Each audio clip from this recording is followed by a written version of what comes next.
Finding God in Me. The Parables, Episode 2. Stories of grace, humility, and kindness. The endless bread. In a quiet desert town, there lived a woman named Mara, who was known by all, but not in a kind way. She was called a thief, a liar, and worse. Every door in town had been shut in her face, and even her own family no longer spoke to her. One day, news came that a teacher named Jesus was passing through the village. People gathered in the square, hoping to hear him speak or to be healed. Mara stayed in the shadows. She didn't believe someone like Jesus would ever look her way. "He's here for the good people," she muttered, "not someone like me." As Jesus finished teaching, he asked his disciples, "What food do we have to share?" "Only 5 loaves and 2 fish, they replied, glancing nervously at the large crowd. Jesus took the food, gave thanks, and began to hand it out. To everyone's astonishment, the food never ran out. It passed from hand to hand, from child to elder, from rich to poor, enough for all. Then something unexpected happened. Jesus looked straight at Mara, who was hiding behind a broken pillar, and walked toward her. "I saved a piece for you," he said, holding out a loaf of bread. Mara shook her head. "I'm not like them. I don't deserve this." Jesus smiled softly. "That's why I came."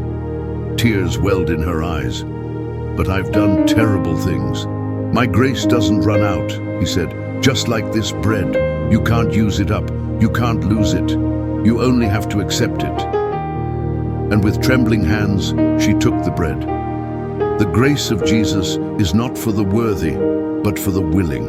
It is endless, reaching even the darkest corners of the heart, restoring what shame has tried to bury. His grace is not given because we are good. It is given because He is. The Carpenter's Towel. In a small village nestled between hills and olive groves, a group of children gathered each evening near the well, listening to tales from an old woman named Mivana. Her stories often echoed with the names of prophets and kings, but one evening she began with a quieter tone. "Let me tell you," she said, "about the night the king washed feet." The children leaned closer. It was in the great city of Jerusalem, during a feast filled with noise and pride. The streets overflowed with pilgrims, and even the disciples of Jesus had started to argue among themselves.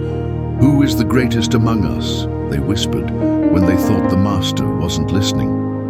But Jesus heard everything, and do you know what he did? Nirvana asked. A boy guessed, "Did he scold them?" "No," said Nirvana with a smile. He stood up quietly, took off his outer robe, and wrapped a towel around his waist. She paused, then continued slowly. Like a servant, he knelt down, yes, the Son of God, and began to wash their dusty feet one by one. Peter tried to refuse, but Jesus told him, "If I do not wash you, you have no part with me." He wasn't just cleaning dirt, he was showing them a truth. The children were silent now. Nirvana picked up a small towel beside her, holding it up. This, she said, was his crown that night. Not gold, not silver, just a towel and a basin. Because the greatest one in the room became the servant of all. One girl asked, "But why would he do that?" "Because love bows low," Nirvana answered. Jesus didn't come to be served, but to serve, and to teach us that in God's kingdom, humility is the highest honor. Then Nirvana shared a parable Jesus once told, the tale of 2 tables. There were 2 tables set for a feast. At the first table sat rulers, each fighting for the seat closest to the head. They wore robes, gave orders, and expected applause. At the second table sat servants, quiet, unnoticed. They passed food before eating and gave thanks even for crumbs. When the master of the house arrived, he walked past the first table without a word. But when he saw the second, he sat among them, broke bread, and said, "These are my friends. For those who exalt themselves will be humbled, and those who humble themselves will be exalted." Jesus didn't merely speak about humility, he lived it. He healed without boasting, forgave without condition, and served without seeking recognition. In every towel he picked up, in every child he welcomed, in every cross he bore, he showed us that true greatness wears humility like a crown. The stranger at the well.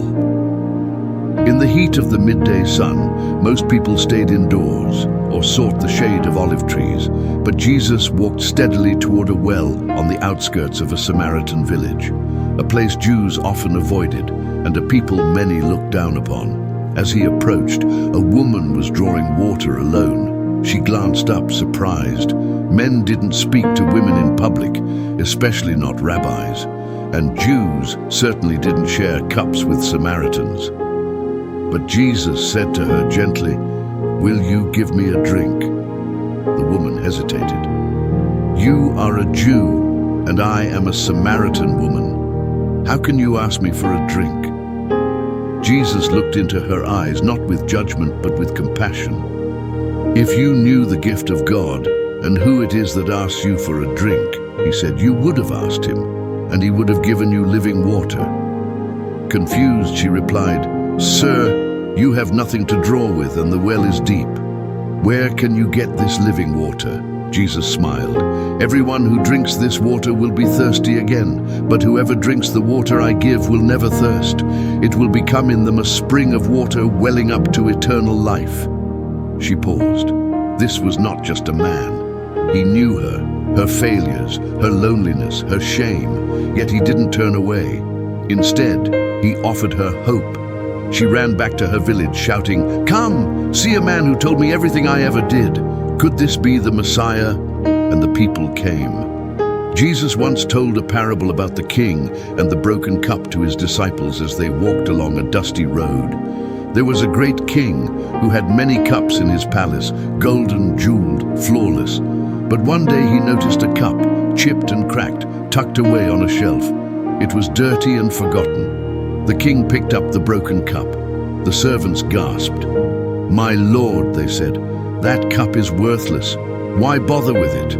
But the king replied, "This cup, though broken, will I use to pour the finest wine. For it is not the vessel's perfection I seek, but its willingness to be filled." And he did. He poured into the cup, and it overflowed with sweetness, and the aroma filled the palace. Jesus then said, "So it is with those the world casts aside. I do not come for the whole, but for the broken, the thirsty, the forgotten. I came to fill them with life." This is the kindness of Jesus, not kindness shown to the worthy, but to the weary.